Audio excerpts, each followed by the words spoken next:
everyone, this is Hassan and you are watching National Barta. Lok Sabha নির্বাচনের আগে বিভিন্ন ধরনের নামিদামি সংস্থার নামিদামি নিউজ চ্যানেলের ওপিনিয়ন পোল ইতিমধ্যে আসতে শুরু করেছে। লোকসভা নির্বাচনে এই মুহূর্তে কাদের পাল্লা ভারী এবং লোকসভা নির্বাচনে কারা জয়লাভ করতে পারে। লোকসভা নির্বাচনের সামনে রেখে ইন্ডিয়া টুডে বা আজ তাকের একটি ওপিনিয়ন পোল প্রকাশ হয়েছে উত্তরপ্রদেশ লোকসভার 80টি আসনকে সামনে রেখে। উত্তরপ্রদেশ লোকসভার 80টি আসনে এই মুহূর্তে কাদের পাল্লা ভারী এবং উত্তরপ্রদেশ লোকসভার 80টি আসনে কারা জয়লাভ করতে পারে। কারণ রাম মন্দির ইতিমধ্যে উদ্বোধন হয়ে গেছে। রাম মন্দিরকে কেন্দ্র করে একটা ব্যাপক মাত্রায় জনরোষ মানুষের মধ্যে উচ্ছ্বাস লক্ষ্য করা গেছে। রাম মন্দির উদ্বোধনের পর উত্তরপ্রদেশ লোকসভার নির্বাচনে 80টি আসনে কতটা প্রভাব পড়বে এবং রাম মন্দিরের প্রভাব ভোটের খাতায় কতটা তার প্রভাব লক্ষ্য করা যাবে। উত্তরপ্রদেশ লোকসভার 80টি আসনের মধ্যে 2019 সালে এনডিএ অর্থাৎ বিজেপি জোট 51% ভোট পেয়েছিল।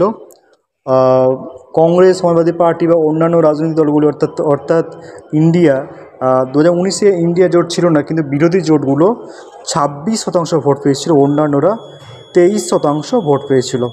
অর্থাৎ 2019 সালে উত্তরপ্রদেশে 80টি আসনের মধ্যে বিজেপি 64টি আসন পেয়েছিল এবং বিরোধীরা আসন পেয়েছিল 6টি আসন এবং অন্যান্যরা 10টি আসন পেয়েছিল উত্তরপ্রদেশে।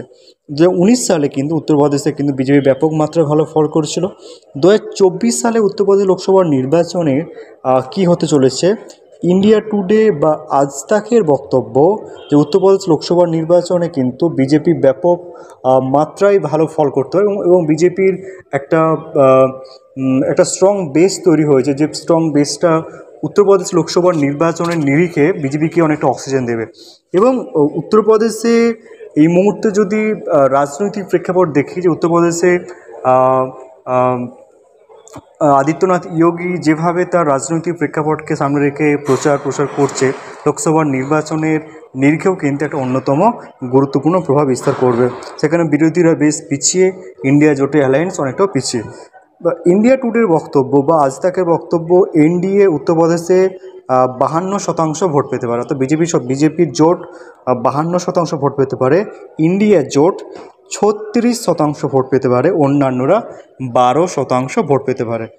এবং 2024 সালে যদি ভোটের খাতায় বা সিটের খাতা নিরিখে ব্যাখ্যা করি, জোট 72টি আসন পেতে পারে 2024-এ 80টি আসনের মধ্যে, অর্থাৎ ইন্ডিয়া জোট আসন পেতে পারে 8টি আসন, মাত্র 8টি আসন পেতে পারে, অন্যান্যরা কোনো আসন নাও পেতে পারে।